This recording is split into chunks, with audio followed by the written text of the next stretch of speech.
Good morning, Borough President. Good morning. Good morning, Roberto. Thank you for having me today. Absolutely, absolutely. Thank you for joining. Quickly, Borough President,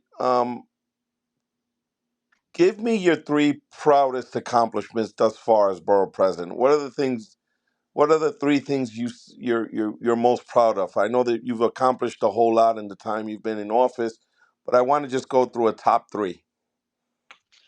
Thank you so much for the call and for the question. It's really hard to always itemize everything we've done because we look at everything in a total picture. But I think one of the most profound moments for me is the work around job growth and economic development. What we've done since the pandemic to lower the unemployment rate from as high as 26.6% all the way down to about 6.6%. Our new initiative, Future Forward Bronx, is a partnership with the Department of Labor, and we're very intentional in lifting up many of our young people and so many that have been left out of the traditional job market with real job and career pathways. That's number one.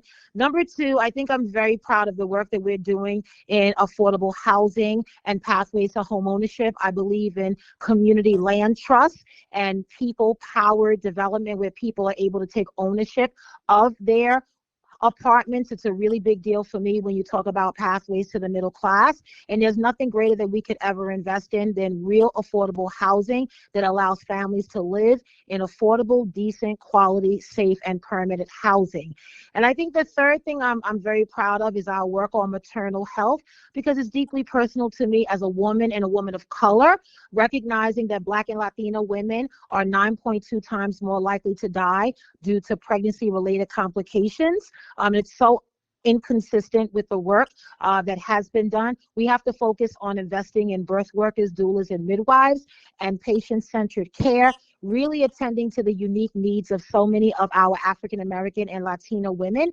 And we released a birthing report that is going to focus on a Bronx-based birthing center, which we believe is going to be a healing space, wraparound services for all of our women. And I'm very proud of that because the high rates of maternal mortality and morbidity are really felt in our communities. And maternal health is healthcare. And it's a human rights issue. It's a call to action and attention. So I think those are probably the top three. I have a lot more, but I'm really proud of our record of accomplishments and achievements in those areas.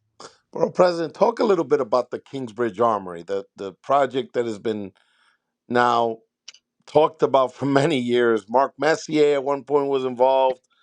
Prior to that, Mayor Bloomberg tried to develop it. That didn't work out. One of your predecessors obviously wasn't in support of the plan that he had proposed. What is the vision for the armory now? What's going to happen? And how soon are they going to start breaking ground? Thank you for the question. So we are so supportive of the plan to transform and reimagine the Kingsbridge Armory. It's the largest armory in the world, over 600,000 square feet of potential, of access, of opportunity, of promise and dreams. It is going to be a space of recreation, of education, of supporting small businesses, of workforce development, of learning labs for young people, a space where they can learn and grow, and for families and recreation opportunities, community space. We worked with the Together Kingsbridge Working Group as a member with our co-chairs, Council Member Pierina Sanchez and Sandra Lobo from Northwest Bronx. And over 9 months, we really started an important community engagement series of meetings and roundtables with labor, with union, colleges, universities, healthcare organizations, CBOs, merchants, the Business Improvement District. We had an incredible amount of support and a lot of appetite just to be a part of the conversation, knowing that this is the third time after 2 unsuccessful attempts to reimagine the Armory. And we were able to get Governor Hochul to commit $100 million, Mayor Adams $100 million, the council member and the city council also about $12 million. We have put in $2 million, and now we're adding another $1 million in this budget. The congressman, we've all been really dedicated to this work. And now what is happening is earlier this year in January, EDC, as the landlord, announced a winning development team, and they are now doing a lot of the work on the ground to finalize the vendors and the partners who will be a part of this project. So we are talking about a YMCA with a swimming pool. We're talking about a museum of salsa. We're talking about working with Live Nation and Major League Baseball. We're talking about a space of culture, of education, of recreation, thousands of union jobs. There will be a project labor agreement. We have unions on board. It is really a project that is finally going to work, right? And so we're currently going through the ULURP process now, and it will go before the city council in the next couple of months, and we're very excited. We are going to continue to follow this project and be a part of the conversation because so many people realize that this is transformative. We're talking about hundreds and hundreds of millions of dollars of investments and good paying unions, solid jobs, Roberto. Like, this is a game changer, and I'm so excited to finally reimagine the Kingsbridge Armory. Once the ULURP is done, then we will get to actually, the procurement of contracts and the execution of all of that, and then we will start to work on the construction. And so we're excited. We're still at the very beginning stages, but please stay tuned. And if anyone wants additional information, we have a website, www.togetherkingsbridge.com.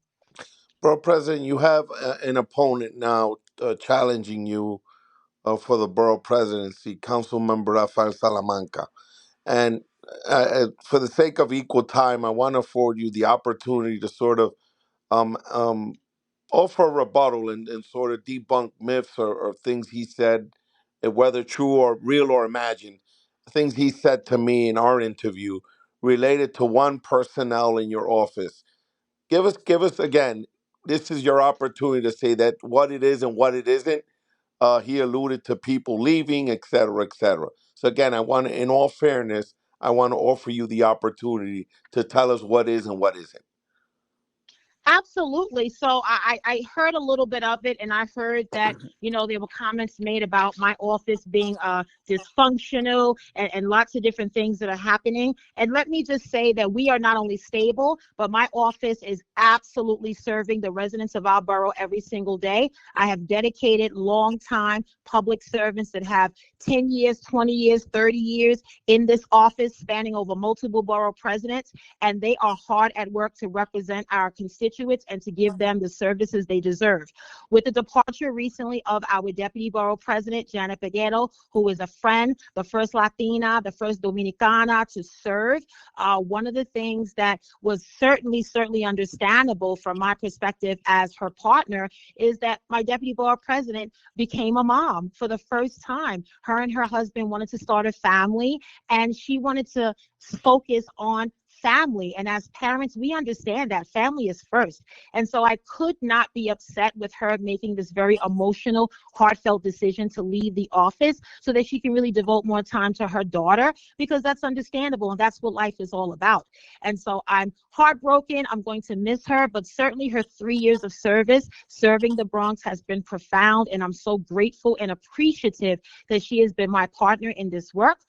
Another person that left our office was our Director of Administration. That was another recent departure.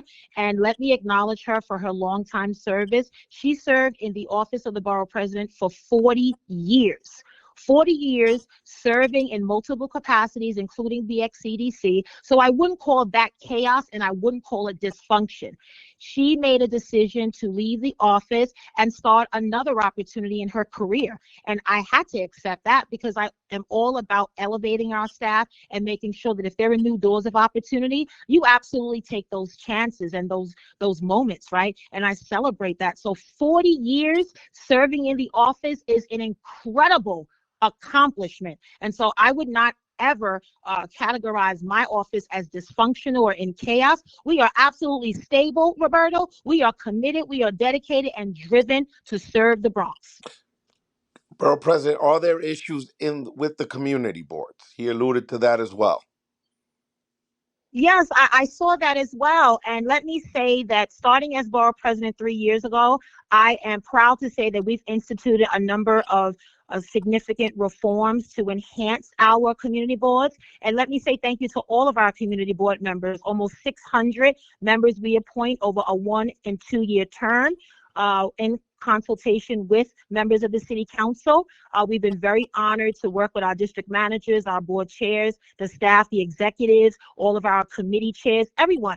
It's a thankless job. You volunteer, you serve your community, and we've been very intentional about adding people to the boards that bring diversity, that bring different professions and expertise to the board, as well as the real focus and recruitment on young people at the age of 16 and older. We've done that. We are the first borough to institute a digitized version of our community board application. It's now online, it's electronic, and it's in an additional language, Espanol, because not everyone speaks English as a primary language. We've instituted a code of conduct to adhere to certain professional behavior that we want all of our board members to adhere to. And we've enhanced training. We do orientation. We have a swearing in ceremony. We have a barbecue. We honor all of our members. And so to say that our community boards are in disarray is inaccurate. If anything, we are functioning. We are solid in our work. And we want to do more to support the community boards. And that's why we testified at the charter revision hearings on how we need support as a borough president to support our boards with more training, with more tech opportunities so that they can be digitally connected, upgrades to their office, making sure that they can modernize their offices and office space, all of that. Now, we have over these 3 years made decisions when it comes to the reappointment process. And for people that do not align with our values and adhere to our code of conduct, we have not reappointed them. And we're going to be consistent. This work and these decisions are not personal, but this is business. I don't want people on our boards, members of the public, to feel embarrassed by seeing chaos at any of their community boards. That's not acceptable. And that's not the reflection that we want with our community boards. And so, yes, we've had many members that have applied for reappointment that have not been reappointed. And also, it's based on vacancies, Roberto. I wish I could tell you that we have a high turnover, but we don't. We have very little vacancies and hundreds of new applicants every year. And so I think our boards are doing great work. Do they need more support? Absolutely. And we have to work with the city government to make sure that we get that. And that's what we're doing by raising our voices and doing our very best to support all 12 community boards in a real way. Well, President, are there issues at the BOEDC, which is another thing he mentioned in our conversation that you're aware? Absolutely. It could be nothing. Could be No, our BXEDC is running well. We're doing phenomenal work. First, when we came in office, we had to hire a president, which we found in Rob Walsh, who formerly served as commissioner of SBS under Mayor Michael Bloomberg. And what we also did, we transformed the website. We really made BOEDC more attractive. We changed the name. We're now known as BXEDC. And President Rob Walsh and I have been adding incredible members on the BXEDC board that are business owners, entrepreneurs, they're MWBEs, they work in the financial sector. They represent the full gamut of small business and economic opportunity. And what you've seen in these 3 years, we've had incredible announcements of millions of dollars in funding for access to capital and small business grants and loans. We're an SBA lender. We got $1 million to Bronx Community College from the New York Power Authority. We announced the Community Advantage Loan Fund Program. We're getting our CDFI status back. We're working with SBA in the state, ESDC. We're working with all of these partners, and we are delivering, right? We are not just showing up, delivering, but we are making it known that we are here and the Bronx means business. So BXCDC is going really well, and stay tuned for even more announcements in partnership with BXCDC, BICNY, as well as Bronx Tourism Council. So let's talk, Borough President. The other thing he mentioned was his interpretation of the way the borough is these days is harkens back to the Bronx is burning, right, with the old Howard Cosell line. Quality of life. He mentions crime. Offer a response to that. He makes it seem like things are disorderly, chaotic, and again, crime is through the roof, and the quality of life concerns of the residents of the Bronx um, is basically harkens back to the what you call the bad old days, if that's the case. How do you respond to that? Not accurate, and absolutely let me recognize the incredible work of the NYPD, of all of our anti-gun violence organizations that are in the New York City crisis management system, from RTG to BRAG and SOS and Guns Down Life Up. They do phenomenal work on the ground as credible messengers, trusted partners, and validators. Overall, across the city of New York, we are down in crime in all 7 major categories, and that also includes the Bronx as one patrol borough. I've had a great working relationship with NYPD spanning back to my city council days when I chaired public safety. I've been a part of so many efforts, rolling out body cameras, supporting the NYPD on recruitment, adding more officers, supporting all the men and women that do phenomenal work. I recognize that for us in the Bronx, we still have a long way to go. We are up in shootings in some parts of our borough, in some of the other 7 majors like GLA, and we have to tackle that. But I also am encouraged by some of the new initiatives that are coming out of the NYPD. Commissioner Tisch and Mayor Adams just announced a new quality of life unit within the department, and I'm grateful for that because many people feel that the quality of life is in jeopardy when it comes to noise, pollution, when it comes to drag racing, all of the reckless driving that we see, traffic violence, the noise, the trucks parking in residential communities, the mirrors and tires being stolen. People are very concerned. Tenants, homeowners, small businesses, retail theft is a challenge as well. Are we tackling everything? Yes, we are, with resources, with programs, and real partnerships. I don't want anyone in the Bronx to think that we are perfect, but are we the same 20 years ago when we had thousands of homicides in the Bronx? Absolutely not.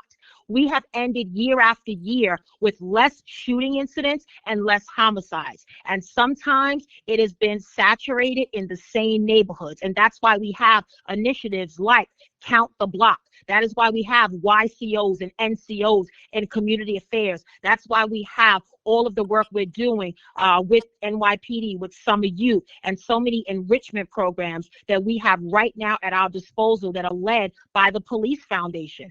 We have to keep these programs going. Saturday Night Lights and other initiatives that the department runs, I'm excited about that. I've asked for expansions because we want to see young people serve beyond an after-school hour from 4 to 7. Saturday Night Lights are great, but we should have that all year round and in more than the 40 locations we have today. So no, I do not agree with anyone's notion that crime is out of control. I think that we have to address it from the root causes, and we have to look at recidivism, which is a big part of most of our violent crime, as well as crews and crew violence. That has to be addressed. And now that we're preparing for the summer season, we're working closely with NYPD, giving them money for public safety cameras, security cameras, which is great. We're adding to the department when it comes to resources. We're working with Commissioner Tisch on the next academy class. I speak to every academy class that graduates from the department. And so we have a long way to go. But guess what I say to everybody in our borough? You are a part of these conversations too. Stay connected, attending your local community board, your precinct council. Get to know who your NCOs are in your sector, right? We have neighborhood block meetings oftentimes. All of this is so important because the perception of saying we are safe to feeling safe, I recognize, is very different. So we can say that we are the safest big city in America, but if you don't feel safe on your block, walking to your neighborhood store, going to school, getting on a train or the bus, then we still have work to do. Borough President, talk a little bit about the fundraising. Where are you these days in terms of how much money you have to run this race? We have been really good on fundraising. We are in the 8-to-1 matching funds program. We've had 3 matching funds payment to date. We started this campaign well over a year and a half ago with the intention of running on our record of accomplishments and achievements and making sure that people understand the importance of creating affordable housing and talking about maternal health and union jobs. We have a very grassroots campaign, from civic organizations to political clubs to district leaders to elected officials to the Bronx Democratic Party to a number of our labor unions, which we're very proud of. I also understand that some folks feel that we're guaranteed to get support because we're an incumbent. Absolutely not. Incumbency is important, but guess what matters more? Achievements, records of accomplishments, showing up all the time, not just election time, and delivering real results for the people that we serve in this borough. And that is exactly what we have done. Over $94 million in capital across the borough, 50 million of that dedicated to public schools, to upgrades, to technology, to making sure that children and scholars have pathways to college and careers. We've done that, and we will continue to do that. This work, Roberto, is about consistency, dedication, determination, intentionality, and it's also about steady leadership.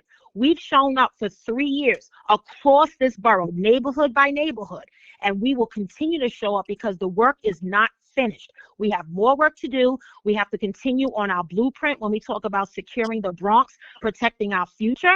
And my message this year, the Bronx will strive and thrive in 25. So we're doing really good, and we're excited about talking to voters about our campaign because we know that this is our Bronx, our future. So you have currently how much in the campaign war chest, would you say, approximately? Uh, I haven't looked at the bank account recently, but I'm certain that we are close to $500,000. Okay, half a million. Oh, that's a good amount. That's a good amount Mm-hmm. of money. So who Mm-hmm. talk about your operation, Borough President? Who do you have field running your campaign? Who have you brought on to run this operation?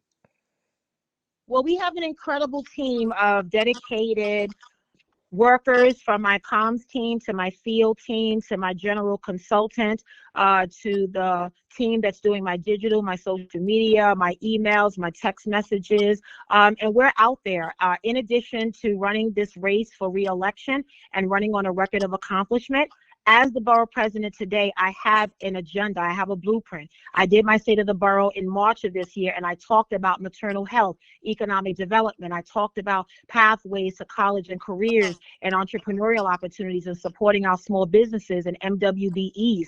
I talked about the work around food equity and food justice and housing stability. I talked about all the work we've done, the ULURPs, a lot of the recommendations we've made with expanding the Metro North across 4 neighborhoods in the East Bronx, the millions of dollars dedicated to that so that we have transportation equity across our borough, to the work that we're doing with the New York Blood Center to open a new site in Throgsneck, to returning the Regal Cinemas movie theater in the Bronx because people were complaining about only having one movie theater. We have a lot of work to do, Roberto, and we are in this race to win. We are driven by our deep commitment to the Bronx, which is absolutely rooted in our work as a public servant. We know our assignment and we know the purpose. And every time I travel through the borough, I'm at a school, I'm at a senior center, I'm speaking to a veteran. They are thankful and they see us and they feel connected and engaged. And that is my responsibility as borough president. And it is one that I do not take lightly at all. I am excited about talking to voters. Our ground game is profound, it is visible, and it is a reflection of this great borough when it comes to talent, when it comes to the volunteers. And yes, our campaign includes young people because we want young people to be a part of this work because they are going to be our leaders of tomorrow. And we have young people that are volunteering with us, getting experience because I was an intern years ago and I know the work of interns. And so we're bringing on interns and fellows, and we are really going to make a difference in this election. Borough President, what do you say to someone who says that's also been mentioned that you're originally from Brooklyn, New York, and somehow that is relevant or matters that you're not originally from the Bronx? What do you say to somebody that even brings that up? I say to anyone that questions whether I'm from Brooklyn or not, is that yes, I was born and raised in Brooklyn and Bed-Stuy, and that was not my choice. I was proudly raised by a single mom in a household with myself and my brother, and excuse me, it really was an opportunity to highlight the fact that I came from a working class family. I have been in the Bronx for over 20 years now, and this is not my first election. I was first a district leader in the 77, and following that, I served as a member of the New York State Assembly for 4 years in District 77. Followed by that, serving as a member of the New York City Council for 8 years in District 16, and now serving as borough president. There is no prerequisite that says you have to be born and raised in a particular borough or area, but rather show us what you can do. Show us the work. Don't show up for a photo op, but show up with resources and programs and jobs, and talk about the issues that matter to everyday residents who are struggling for basic necessities, who are rent burdened, spending more than 30% of their income towards rent. I think my record speaks for itself. And the fact that I've been in the Bronx for over 20 years, I think that I am an adopted Bronxite now. I've been here so long. And people, when I travel, Roberto, and I'm around in the Bronx, they don't ask me where I'm from. You know what they ask me? Thank you, Miss Gibson, for helping me. I need to call your office. My daughter needs a job, or you got me this program. I'm doing this, I'm doing that. That's what they talk about. They don't talk about whether I'm from the Bronx or not, because at the end of the day, what matters is your record and showing up and being consistent and doing the work that you're called to do. Borough President, we're going to wrap this up because you've been more than generous with your time. What are 3 things you would do over if you could in your That's a great question. in terms of borough presidency? We all have that, right? I have it in my life, right? I say, well, woulda, coulda, shoulda, right? Or I could have done this better, Of course, could have done this of differently. course, of We're course. I not mean, I perfect. always think, yes, no, we're imperfect people trying to make the world a better place for our children and families and older adults and veterans. And while I don't have any regrets about anything, I think I've made every decision based on the information I had, the team, the advisors, the guidance that I get from stakeholders and all my advisory groups and working groups in the office. But I do think that, time management has been a challenge for me always, because I devote my entire career to serving the Bronx. And I, certainly would have liked to travel more around the borough, because a part of this work, transitioning from city council to the borough president, means that my council district saw me all the time, and when I became borough president, they saw me less.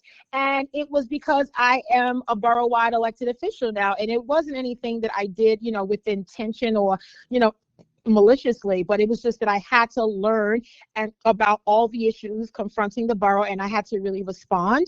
And then secondly, certainly if I had more time in my schedule, if there was more hours in a 24-hour day, I definitely would do more on building relationships in communities within our borough, with some of the working groups and, HOAs and many of the advisory boards, working more closely with them. We have done a lot of work together, but I also know that many people feel like, I want to be more involved. I want to be more connected, so I understand that, but I have no regrets, Roberta. I'm very proud of my record. And as I run this race for re-election, I am running on a record of consistency, of dedication, of showing up, of partnerships, of engagement, of empowerment, of making this borough the very best that it possibly can be, because that's what the residents elected me to do. That is my assignment. That is my purpose. And I want to make sure that this borough is the best that it can be for the current generation and future generations of our residents. Last question, Borough President. I am a voter. I am a Bronx resident. Why should I vote for Borough President Vanessa Gibson and not Rafael Salamanca, Council Member Rafael Salamanca? Last Thank question. you. Just I'm Thank you the for that average question. voter, and you are campaigning, and I want to know why I should vote for the Borough President and not the person challenging the Borough President. Thank you. So thank you for that question. And I will just say that being raised in a working class family and attending New York City public schools, going to a CUNY and SUNY for college and my graduate degree, I'm a daughter of a proud union member of 1199, and I truly carry my parents' legacies in my heart every day. I've stood with labor to protect workers' rights. I've fought for good union jobs. I've ensured that we have safe and working conditions for all of our workforce. And I've done a lot to create affordable housing and really engage many of our partners and stakeholders, clergy, faith leaders, CBOs, credible messengers. I have been at the forefront of so many efforts to improve our quality of life here in the Bronx, supporting our youngest with early education, UPK and 3K, to our oldest veterans and teenagers, right? We've done a lot of work. We have a lot of achievements behind us to deliver for the community and the constituents, and we need to keep going. At a time when we're seeing such uncertainty at the federal level with this White House administration, we need leadership in the Bronx that has delivered and shown up time and time again. And that has been me. As your borough president, I'll continue championing all of those policies that uplift working families and expand economic opportunities and invest in all of us, the people that make this Bronx thrive to what it is, the hardworking single parent, the husband, the wife, the mother, the abuelita, the entrepreneur, the bodeguero, the grocery worker, the supermarket owner. We understand the struggles of working class families, their desire to own a home, to send kids to college and save for retirement. We have to resist efforts that take away from the heart of so many of our safety net programs that we have fought for, right? We stand on our ancestors' shoulders as a sign of struggle, of resilience, of strength. And today, all of the urgent threats that we face in our democracy, our basic rights are under attack. We need to make sure that leaders that have been there are supported in a real way. And throughout my entire career, I fought these fights in the assembly, in the city council, and now as your borough president. And I am certainly here asking for you to stand with me, walk with us on this journey of economic opportunity, of fairness, of justice, of a more affordable, healthier, and safer Bronx for your children, for my children, and for all of our people across the great borough of the Boogie Down Bronx. I humbly ask for your support and your vote on Tuesday, June 24th in the Democratic primary election. Borough President, thank you so much for doing this. And anything you want to add that I forgot to mention that you want to say, or we can wrap. No, I think you asked all the great questions, Roberto. And, let me just say as we close that these opportunities for me are profound because I want listeners and I want viewers and voters across our borough to see who their borough president is, what we've done in 3 years, knowing that we face many challenges and many setbacks, but every setback has been a preparation for a comeback. We truly are in this work to make the Bronx win, to make the Bronx be the best so that we can lead in everything good and not everything challenging. Yes, the challenges are enormous, but we have fought this good fight before. We have been there when the Bronx has been denied, when we were burning, when people gave up, when people fled. But many of us, we stayed the course because we saw the promise and potential. That matters now. It matters now more than ever before, I would argue. So I need everyone to understand this work is about our Bronx. It's about our future. I am excited to represent you today as your borough president, and I look forward to earning your vote and your support so that we can continue to move the Bronx forward in a real way, because this is our Bronx and our future. Ladies and gentlemen, stand with me, your Bronx Borough President, Vanessa L. Gibson, ready to serve and ready to lead. Thank you, Borough President. And happy Passover and happy Easter to those who celebrate. Thanks again and have a wonderful weekend. Absolutely. All the best. Hopefully Thank you. this God won't be bless the you, last everyone. conversation. Take care. Bye-bye. God bless you, Bronx. All right. Bye-bye.